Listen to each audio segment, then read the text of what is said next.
Francisco, o que você acha de transformar as pessoas em barata? Henrique, numa guerra, você teria coragem de puxar o gatilho? O que você acha dessas guerras por drones?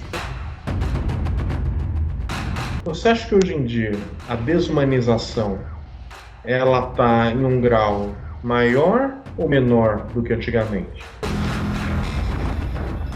Se você fosse uma entrevista de emprego e falassem que vão colocar um implante na sua cabeça que controle seus pensamentos, mas que você vai esquecer disso, você toparia? E hoje nós iremos falar de Man Against Fire, ou Engenharia Reversa. O 5º capítulo da 3ª temporada de Black Mirror. Eu sou Henrique Oliveira. Meu nome é Francisco Parente. E esse vídeo conterá spoilers. Vamos começar aqui pelo próprio nome, em português e em inglês, Francisco. O que você acha de Man Against Fire, que quer dizer o homem contra o fogo, né? O homem em batalha, com outro nome em português que faz uma conversão de ideias, né? Que é engenharia reversa. O que você me diz disso? Interessante porque o Man Against Fire, na verdade, ele está falando de uma situação, ele está falando da empatia do ser humano que impede ele de cometer certas atrocidades.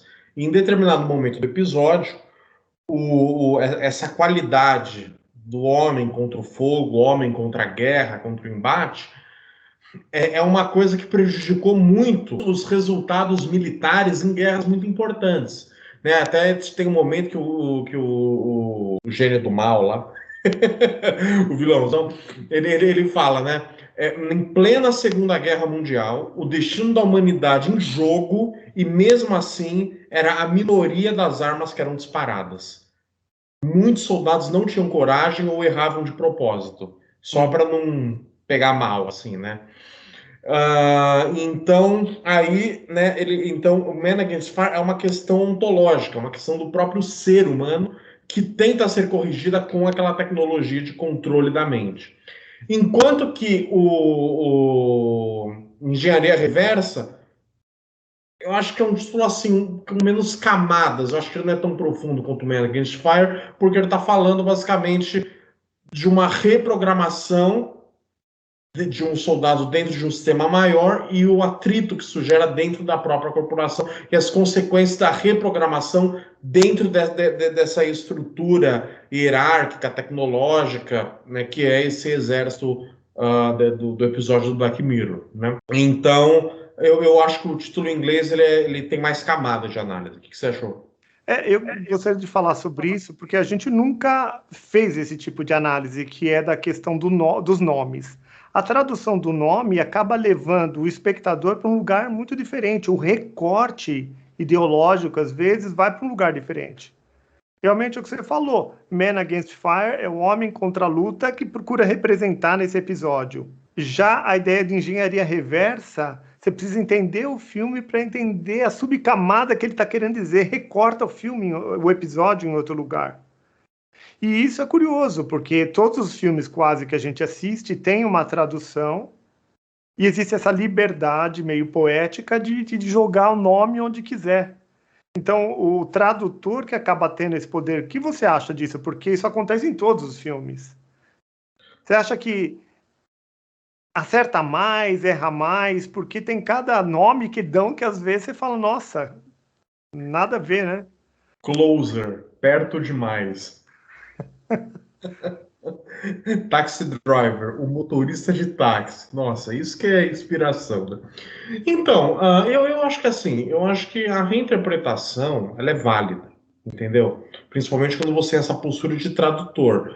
Mas eu acho que, assim, não sei, é porque eu acho que o engenharia reversa, ele nesse caso, ele mostra muito pouca criatividade, sabe? Parece muito óbvio.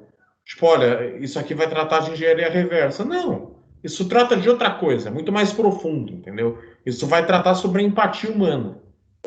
Sabe, é sobre isso a última consequência. Então eu acho que, então assim, não sei, sabe? Eu acho que se for para retraduzir, que seja Mais literal. Porque eu já tentei fazer traduções em inglês, e aí é curioso, a tradução você pode você pode procurar ser muito literal, traduzir exatamente as palavrinhas, ou você pode traduzir o conceito. E no caso desses nomes de filme, não é só traduzir o conceito, é retraduzir o filme, é dar outro nome para ele, dar outra roupagem, né? São liberdades que podem ser dadas, que eu acho que no nome de filme é uma liberdade extrema, a pessoa inventa outro nome. E pior que cria todo um mercado, porque o mercado brasileiro gira em torno desse novo nome.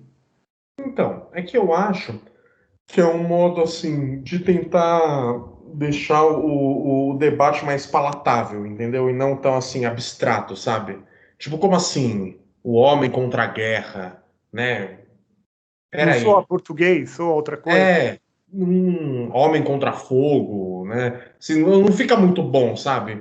Aham. Mas também o engenharia reversa, sei, ele não parece assim tão profundo, entende?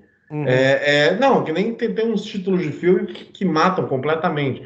Tem um filme muito interessante, já a gente pode debater aqui, chamado Midsommar, que é tipo sobre uma tribo lá europeia, que o pessoal vai no ritual deles, acontece uma série de coisas e tal. Só que no final é um relativismo moral que eles estão propondo dentro dessa discussão.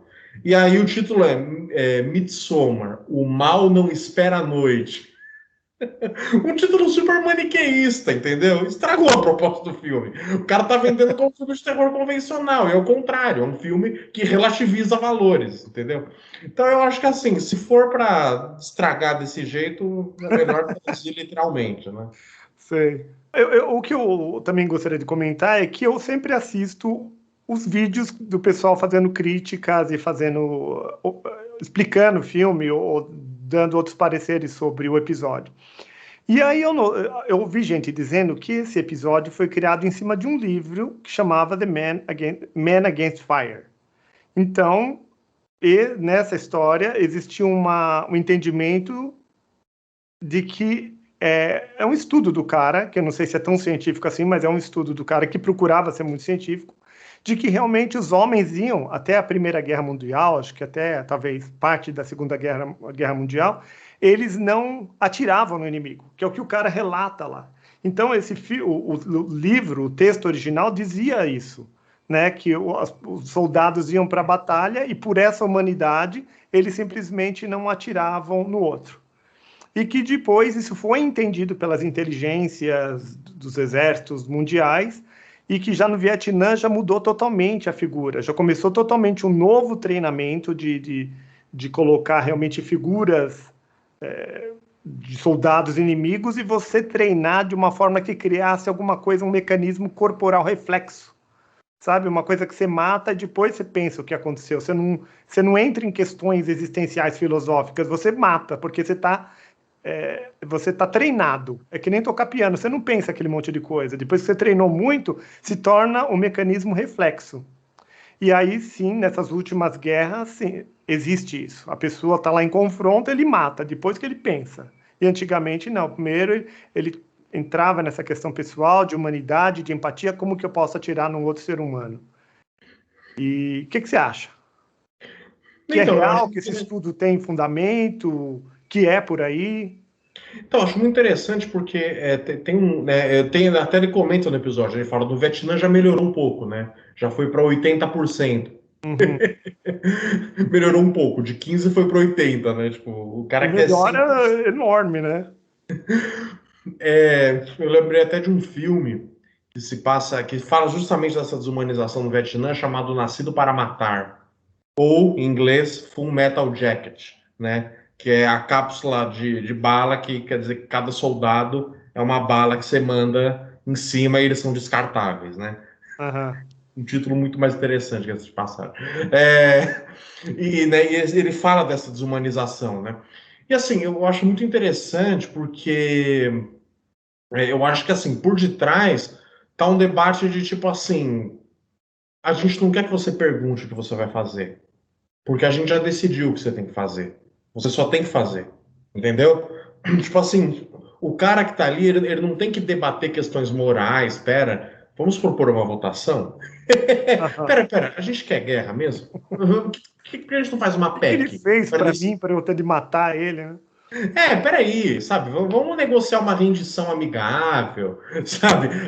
A gente não precisa entrar em guerra, não precisa morrer um monte de gente da nossa nação. Ele luta com o outro, vamos ficar isentão. Tipo a Suíça na guerra, sabe? A gente ajuda todo mundo ajuda a gente, assim, entendeu? Mas parece que não, parece que tem um poder falando, cara, para dar certo o que eu quero, você tem que colaborar. E sabe como você vai colaborar? Não perguntando, fazendo o que eu estou mandando você fazer, né? E é só quem suja as mãos que faz isso, porque as outras pessoas sabem do que acontece, mas como elas não têm que se defrontar com o fire, né? Com a guerra, com o puxar o gatilho, elas não ligam. Que nem quando o cara fala lá, né? Porque parece que eles não estão nos Estados Unidos, né? Acho que eles estão na Alemanha, né? Não, acho que eles estão na Dinamarca, não é? Então, eles são na Dinamarca. E, tipo, ele fala, pô, mas e a população? Vocês também controlam eles? Ele fala, não. Eles sabem o que está acontecendo. Né? Eles sabem que não são esses monstros, esses zumbis que vocês veem. Eles têm plena noção. Mas como eles estão distantes disso, eles não ligam. Assim como o cara que controla eles também não liga.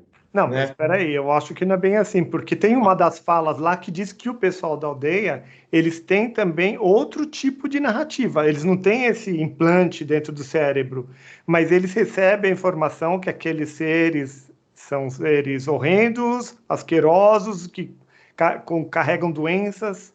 Eles são realmente cockroaches, eles são baratas, eles são seres verminosos que transmitem doença. E eles são, sei lá, insetos, são menores. Uhum. É verdade, tem outro tipo de Então, é manipulação. outro tipo de manipulação, é uma manipulação narrativa, que eu acho que, inclusive, é a mais costumeira para nós, na nossa realidade, século XXI, né? Mas eu acho interessante isso, né? Que, tipo, é um poder que não quer ser questionado.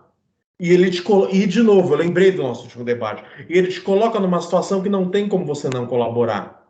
Que nem quando o cara falou, não, eu quero a verdade, eu quero a pílula vermelha. Eu não vou tomar a pílula azul, eu quero a vermelha, eu quero a verdade. Ele fala, tá bom, então você vai ficar numa prisão eterna, vendo os seus crimes, vendo você matando os caras para sempre. O que você prefere? Eu gostaria de falar um pouquinho dessa divisão entre a narrativa que cria o discurso psicológico mental.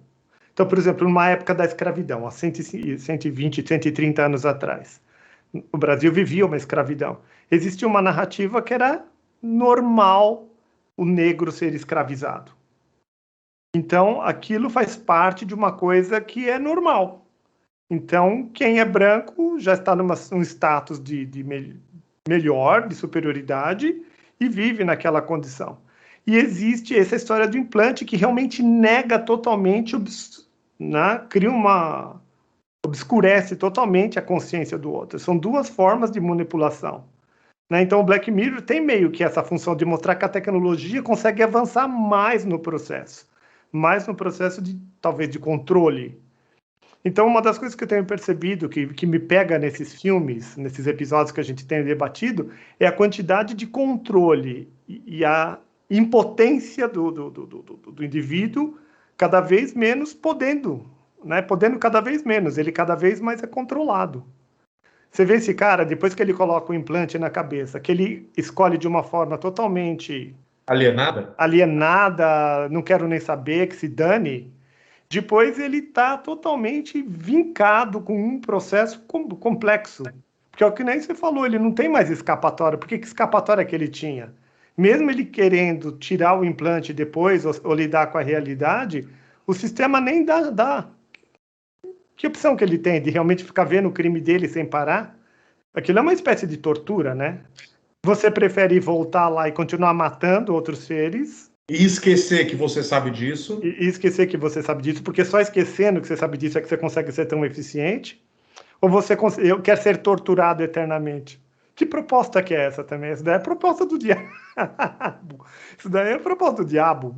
Não, sem dizer que assim, no final, na cena final, Mostra que, assim, a própria ascensão social dele com essa profissão de militar é uma ilusão. Ele mora numa casa quebrada, pichada, super decadente, mas ele enxerga como um lugar, né, American Way, assim, propaganda de margarina, né? Então, porque eu assisti também várias pessoas opinando sobre esse final. E aí dizem que o autor deixou esse final em aberto mesmo, para cada um interpretar o que quisesse.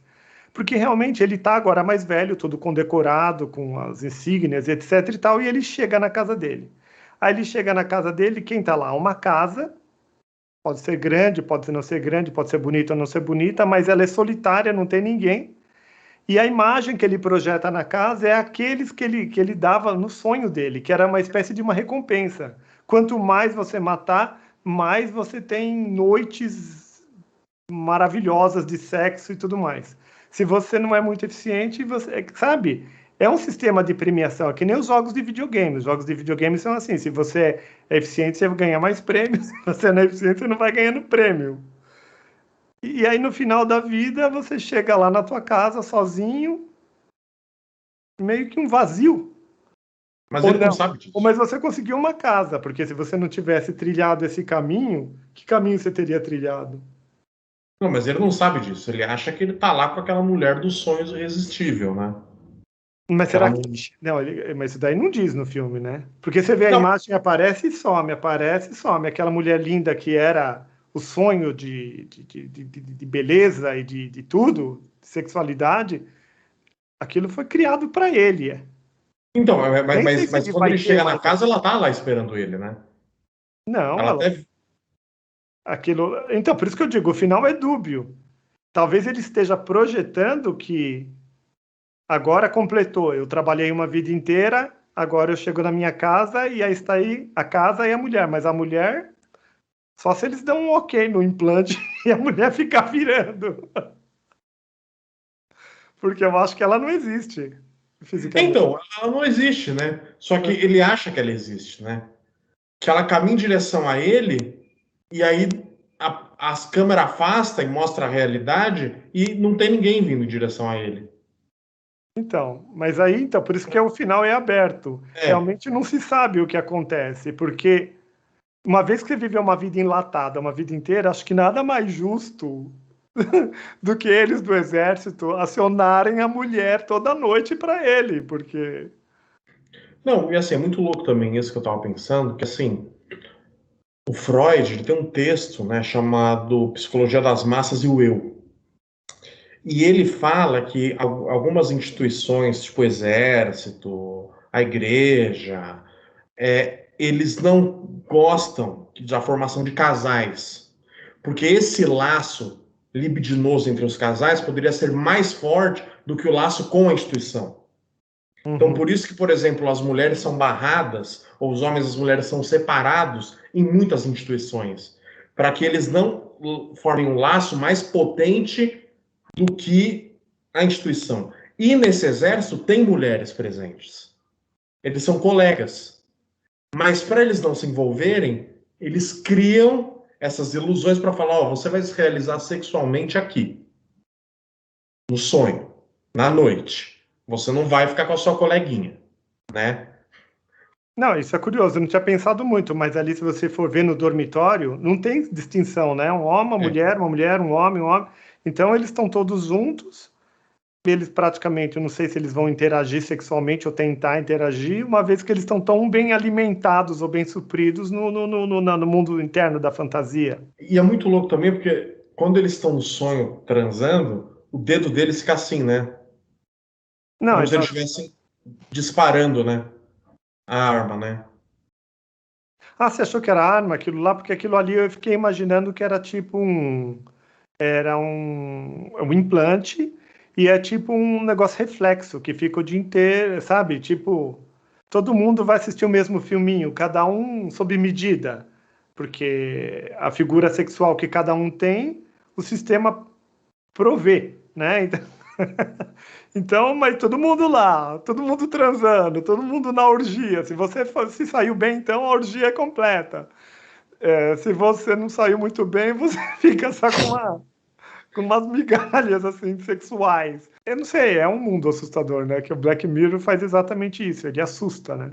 E uma coisa muito louca que eu pensei também que eu queria trazer para cá é o seguinte: o Harari, ele fala que no século XIX existiu o tal do humanismo evolucionista, que era uma ideia de racial, né, uma ciência racista, ou melhor, uma pseudociência. Hoje a gente sabe, mas na época era ciência, né, ciência mesmo, ciência séria, onde teria uma evolução natural da espécie. E isso desemboca na grande destruição de raças com o nazismo, né, que vai exterminar sistematicamente deficientes, judeus, ciganos, né, né, tinha até planos de, né, fazer uma eugenia mundial. E assim, é muito louco, porque a gente a gente vê nesse episódio um segundo humanismo evolutivo.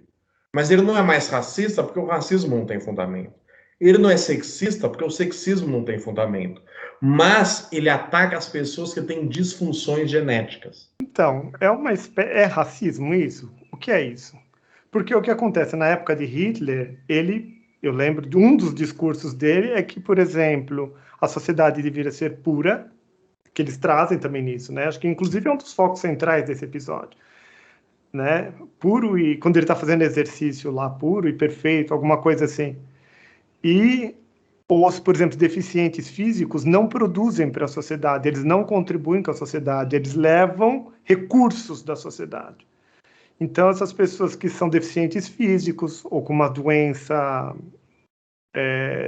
mental ou com algum problema degenerativo, sei lá, qualquer problema muito sério, essa pessoa deveria ser excluída, porque ela não produz para a sociedade, ela não produz uma prole também em prol da próxima geração. É uma visão assim meio que eu tenho um jardim. Nesse meu jardim eu só quero plantas lindas e tudo muito cuidado. Toda erva daninha deve ser tirada. É um purismo. Só que com o ser humano, quando você imagina que você está pegando um ser humano como você, que tem afetos, que tem sonhos, que tem desejos, que tem, né, o desejo de se manifestar nesse mundo, mesmo sem olhar para nenhuma questão religiosa, só uma questão humana mesmo, e você extirpa a possibilidade dessa pessoa existir. Então imagina uma pessoa que é um deficiente físico, ele não tem a perna, ou uma pessoa cega, ou uma pessoa que não ouve, e você falar assim, bom, essa pessoa não pode contribuir na sociedade tanto quanto uma pessoa que tem todos os sentidos funcionando. Não, não, essa pessoa não está contribuindo bastante, ela pode gerar uma prole comprometida, vamos extirpar essa pessoa da sociedade. Que é mais ou menos o que eles fazem nesse episódio. Nesse episódio, quem eram aquelas pessoas? Eram pessoas com deficiência de radiação, que tenha problema, alto índice talvez de ter câncer e tudo mais. Pode ser que a pessoa não tenha câncer, mas ela tem a possibilidade de ter câncer. Só isso já é o suficiente para ela ser extirpada da sociedade. Você acha? Não é um paralelo? Não é um paralelo com a própria questão hitleriana de Então, vamos extirpar tudo que tem de ruim aqui? eu acho que ele está olhando assim: olha, a gente não vai mais cair naquele discurso racista do Hitler, mas a gente pode cair nesse discurso de vamos limpar a raça humana dos genes ruins, porque Não, assim a gente vai ter um futuro melhor. não tem o racismo, talvez como base teórica fundamental, mas ele está querendo uma eugenia, ele está querendo Sim, a sim. pureza. E Não, é esse uma daqui é nova puro, e esse perversão. daqui é não, e esse daqui é não. Eu simplesmente desumanizo essa personagem e eu elimino. Então, por exemplo, um judeu na época lá de Hitler, o que ele era? Ele era desumanizado e ele era exterminado. Uma pessoa com deficiência mental na época de Hitler, pelo que eu sei, até onde eu sei, ele era desumanizado e ele devia ser exterminado. É mais ou menos a mesma coisa. Eu não estou conseguindo. Tirando, porque é o discurso, porque você está falando que é o discurso racista, Sim, mas não é só o discurso racista. Existe o discurso eugenista, de eugenia, de puro. sim, Se mas é você uma é nova. puro, fica. Se você não é puro, extermina e desumaniza. Sim, mas assim, eu acho que é uma nova eugenia, entendeu? É uma eugenia que assim, ela não vai discriminar o negro por ser negro, A mulher por ser mulher, o judeu por ser judeu, coisa do tipo. Mas ele vai buscar no fundo do DNA. E vai falar, Só ó... mudou o lugar. A Então, atitude é a então, mesma. então, muda o lugar, mas exatamente, o princípio é o mesmo. Só que a gente ainda não se livrou disso, entendeu? Dessa possibilidade de eugenia. Eu acho que é isso que o episódio fala, sabe? Ele fala assim: tudo bem, a gente só mudou o lugar, mas a gente ainda pode cair nessa purificação com esse mapeamento de DNA, porque hoje em dia é opcional. Você quer fazer um mapeamento, você faz. Mas vai que alguma época começa a se tornar obrigatório, né? Fala, não, peraí, né? Vamos mapear, porque o índice de câncer X está muito alto na sociedade. Então agora a gente vai começar a mapear para, né, ter só uma noção, um estudo e tal. Daí, sei lá, eles começam a colocar restrições para essas pessoas. Sabe, não assim exterminar, mas falar, olha, Não, começa sempre brando, daqui a pouco vira uma avalanche e a pessoa não tem mais opção.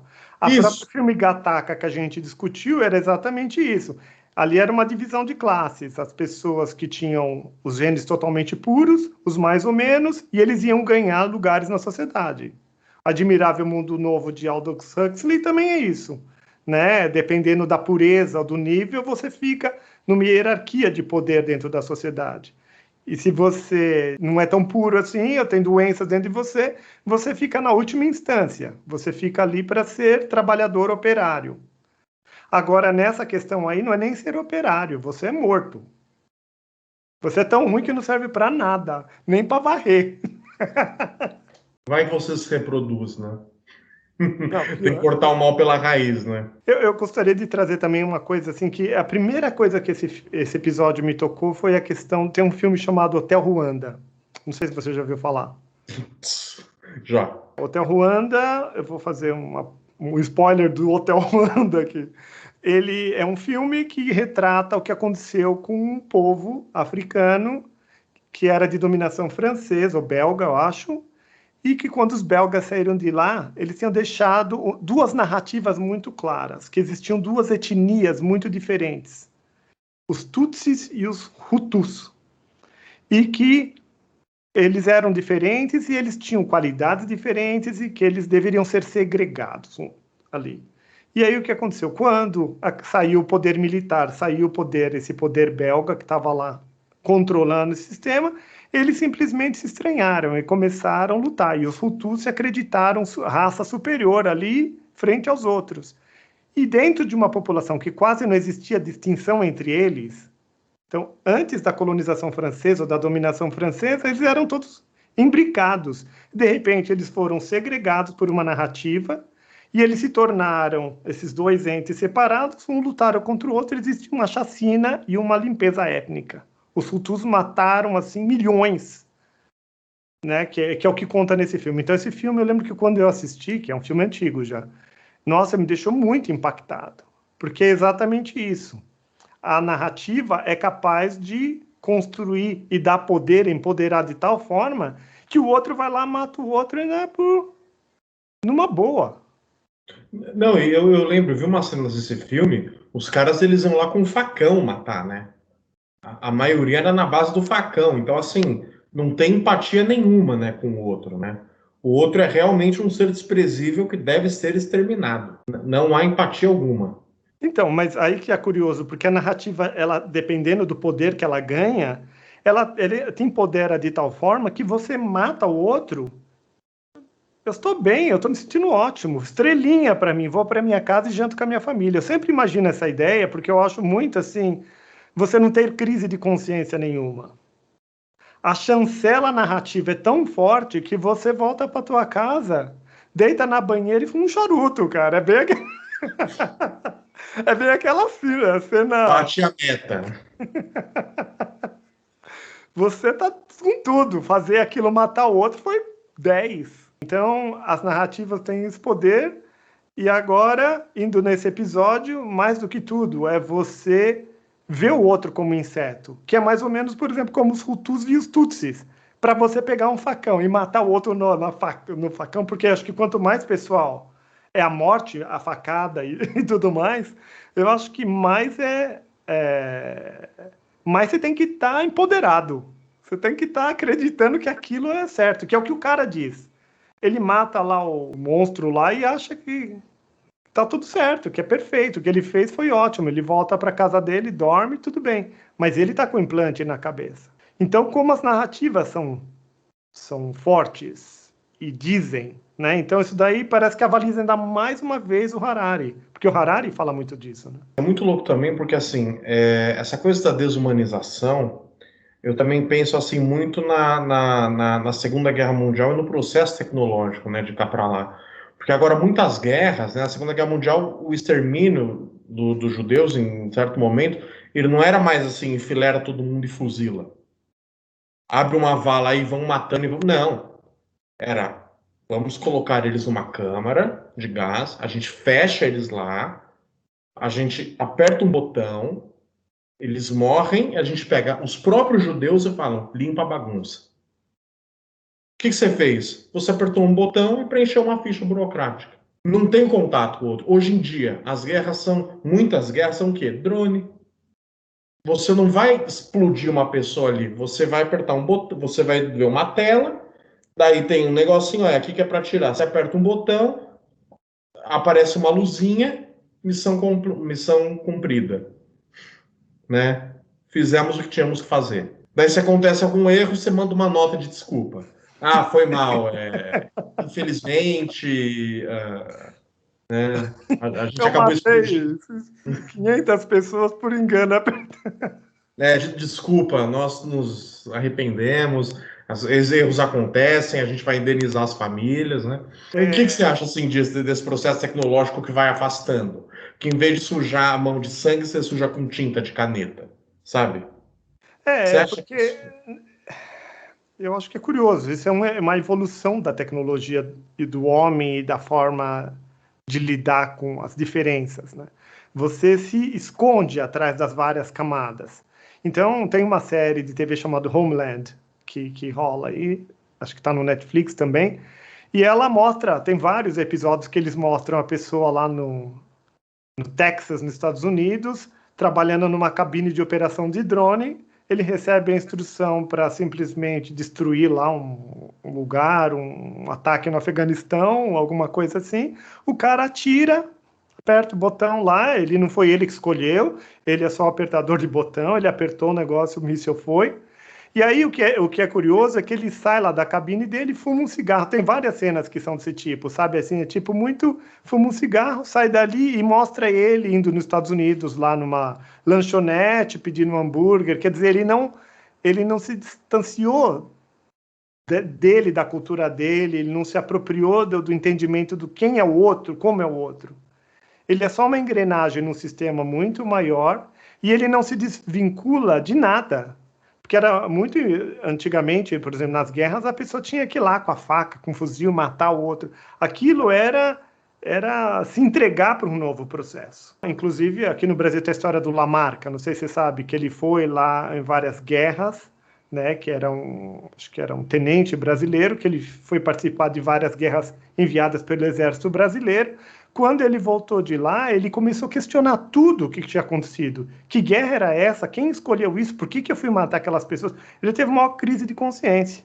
Aí ele se tornou um revoltoso, se tornou um rebelde e fez um monte de coisa. Não sei se você acompanhou ou sabe um pouco dessa história. Mas é uma história brasileira que cai no Enem, cai nas provas aí. E porque era muito sentido. Agora, esse camarada realmente no Texas, que simplesmente atende um telefone, é para matar na onde? Coordenada tal, tal. Ele põe lá na máquina, aperta o botão e sai lá da cabine dele e vai direto para uma lanchonete comer um hambúrguer. Ele não tá nem aí. Ele não entendeu nada, ele não sentiu nada, ele não está apropriado do fenômeno que está acontecendo. Porque ele não é um guerreiro, ele é um burocrata, né? Mas um burocrata com poder de guerra, de morte, de vida e morte. Mas não tem essa... Ele não é um soldado, ele é um técnico de TI. O cara fala para ele, tal coisa, ele tal coordenada, o drone chega em 15 minutos, tá? Aí quando fizer um e-mail para você falando, um relatório formal. Não, você recebe, logo que o cara morrer, você recebe um SMS automaticamente. É muito doido tudo isso, né? A mensagem última desse episódio, para mim, é a questão de transformar o outro em barata, né? Porque é isso, na Segunda Guerra, os judeus e tudo mais, eles eram insetos, né? Ou se transformam em ratos, ou se transformam em insetos, ou se transformam em alguma coisa muito asquerosa e nojenta. Que matar é ok. Você está As fazendo... propagandas, os cartazes, né? Faziam essas mesclas de judeu com rato, né? Até a gente também pode ver desenhos animados da década de 20, 30, assim, sabe? Os negros são representados de um modo muito animalesco, né? Uhum. Traços muito animalescos, assim, não era aquele branco civilizado. Não, então, é como a narrativa, ela já voltou várias vezes, a narrativa, né? Já aconteceu em várias épocas da história. Vai e volta, e aí o que você precisa? Você precisa desumanizar o outro e transformar ele em inseto. Você desumaniza e transforma em um ser asqueroso. Desumaniza e transforma em um ser asqueroso. Você acredita que hoje em dia as empresas, com essa cultura de você vai ser só freelancer, você vai ser, como é que é? Agora tem estágio, né? Você tem de 18 a 30 anos, você pode ser estagiário, né? Pô, bacana, né? Pô, que legal, uma idade boa para ser estagiário, né? 18 a 30, né? Tem uma lei, não tem agora? Eu não sei, não estou 18 a sabendo. 30 você pode ser 18 a 30? estagiário de alguma empresa e tal. Você acha que isso, assim, essa coisa muito descartável, você acha que é um modo também de desumanizar os próprios empregados? Tipo assim, se você não der resultado, tá cortado. Ou mesmo na pandemia, com trabalho à distância. Tipo, o cara não te conhece, ele não sabe nem quem é seu nome, mas ele vai olhar os números. Então, aí, se você não bate a meta, não interessa se você teve um dia difícil ou tal, está cortado. Entendeu? Uma desumanização no mundo do trabalho. Você acha que isso acontece? Eu não sei, eu teria que pensar mais. No trabalho, eu acho que existiu muito tipo de desumanização, né? A pessoa que é o detentor dos meios de produção é o cara, e o trabalhador fica à mercê dessa pessoa. Isso daí desde sempre. Agora, pôr a pessoa de estagiário, pôr a pessoa de... Eu não sei se é tão ruim colocar a pessoa de freelancer. Na nossa sociedade ela está tão complicada e tão complexa porque aquela pessoa não está tendo mais função. Atualmente eu acho que está mudando totalmente o paradigma. Agora essa pandemia veio para dar uma martelada na história. Eu faço aula com vários professores e aí eu tenho percebido a tendência é que os professores que naturalmente queriam dar aulas presenciais, ou tanto indo até eles, ou eles vindo até você como aluno, atualmente ninguém quer mais. A desculpa é a pandemia, mas na verdade a pessoa, não, por que eu vou sair da minha casa se eu posso simplesmente ligar o computador 5 minutos antes e dar minha aula e receber o mesmo valor? Por que eu vou passar pelo perrengue de cruzar São Paulo, por exemplo, no nosso caso aqui, e ir lá? Não, eu não vou por causa da pandemia, mas é a desculpa. Atualmente o paradigma já é outro. O paradigma é cada um dar aula na sua casa. Então, eu acho que essa questão de freelance também, a pessoa não está trabalhando. Para a empresa, às vezes, não interessa ter aquele empregado para você pagar aquele salário cheio todo mês, mais todos os encargos. Eu, por exemplo, tenho uma funcionária, eu sei quanto que a gente paga de encargo, é um absurdo, né? O que você tem de pagar se você quiser ser justo e tudo muito certinho. Então, melhor ter a pessoa como freelancer. E aquela tal história, o funcionário também se adapta, porque é melhor fazer um freelancer do que não ter emprego. Com certeza. É melhor ser estagiário do que não ter emprego. E aí o mercado se organiza. E as relações de poder estão aí, sempre estiveram e continuam muito bem, obrigado. Então eu não sei se ela está tão desumanização mesmo, é adaptação. Mas é lógico, desumanização tem tudo, né? Tem homem lá, tem a relação de poder, quem é mais, quem é menos e tudo. Pessoal, a gente vai fazer agora uma coisa nova aqui na nossa análise, que é, nós escolhemos 4 competências para falar desse episódio. A primeira delas é o desafio filosófico que esse episódio trouxe. Então, explica para a gente, Francisco, o que é o desafio filosófico? O desafio filosófico é o quanto esse episódio consegue fazer você pensar, o quanto esse episódio consegue fazer você refletir, o quanto ele te provoca. Se você sai de lá, sei lá, e vai tomar um café, foi horrível. Agora, se você acaba e você ficar imóvel algum tempo, é que deu certo. E nesse episódio em específico, quanto para você o desafio? De 0 vai a 10? Então, é que esse episódio, ele é aquele episódio que, assim, depois você pensa sobre ele, ele fica melhor ainda de quando você viu, né? Então, olha, como ele é um episódio muito rico, e bem enxuto, eu vou dar 8,5. Eu também. Acho que eu vou dar 9 para esse episódio como desafio filosófico, porque ele realmente me botou em vários questionamentos. Então, muito bom. O segundo tema é progressão temática. Então, a gente já passou por alguns filmes que a gente achou que existia ruptura de ideias, ruptura de fatos assim inusitados que não cabiam dentro do filme ou dentro do episódio. E nesse aqui, o que você achou da progressão temática? Você acha que contou bem a história? Teve uma boa introdução, um bom desenvolvimento e um bom final, Francisco? Muito bom, muito bom. A progressão temática, eu vou dar um 9. Eu 9. acho que conseguiu trazer, inclusive, informações e os porquês de determinadas coisas acontecerem de um modo muito forte. Acho que foi forte a progressão temática. E Eu você dou não acha 9. que teve nenhuma enrolação? Porque eu acho que uma boa progressão temática você não sente. Ele vai indo, aquela fala liga com aquela e a coisa vai indo e tudo mais. Então, para dar 9, você achou então que o negócio foi assim maciosíssimo. Nossa, foi carpete, assim.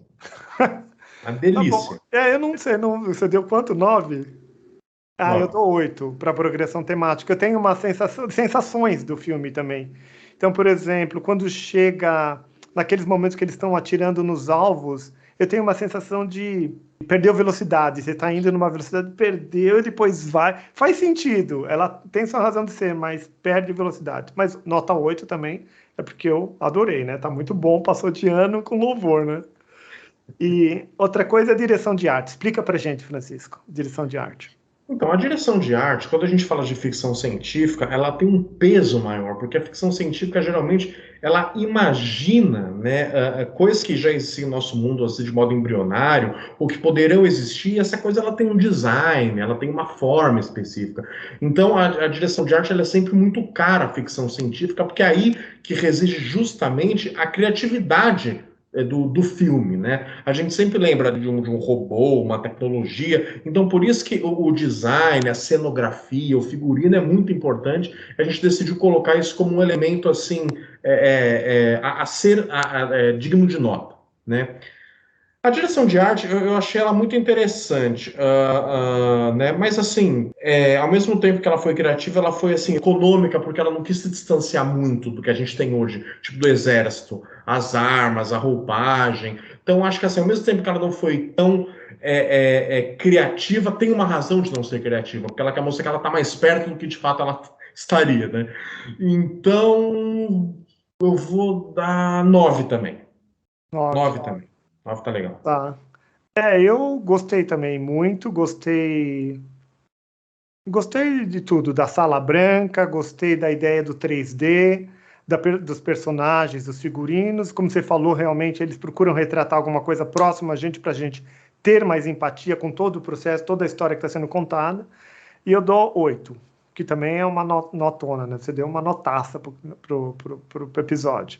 E agora, como última instância, a última competência que a gente vai avaliar é a criatividade. Quão criativo eles foram para contar essa história? O tema, ele não é tão criativo e tão novo, né? A desumanização é uma coisa que já é produzida há muito tempo. O próprio Blade Runner discute a desumanização, né? Filmes de guerra geralmente discutem sobre a desumanização. Então, assim, eu acho que ele executou bem a proposta dele, mas criativamente, assim, do ponto de vista da criatividade, colocando num futuro distópico, eu dou 7. 7 para criatividade. Eu já achei muito criativo, porque eu adoro distopias e eu gosto de que me apresentem coisas novas. E eu acho que ele se colocou numa roupagem nova. Eu não tinha ainda pensado desse jeito, de ter um implante que desumaniza de vez, né? Então, muito criativo. Então, 9. Eu dou 9 para para essa competência. Então, esse episódio para os nossos gostos ou nossos gostos, ele passa com louvor, né? Acho que a média minha e sua deve dar em torno de 9. Então é um baita no episódio. Baita do episódio. Então, pessoal, se vocês gostaram, que nota vocês dariam? E também colocam, se vocês quiserem, colocam nessas 4 competências, que notas vocês dariam também. Porque para a gente é curioso entender como os outros também analisam essas obras que a gente analisa. Não se esqueçam, compartilhe, deixe seu like, deixe seu comentário, porque é fundamental para a gente saber o que vocês estão pensando. Isso aí. Um grande abraço, pessoal. Até a próxima. Grande abraço. Até a próxima.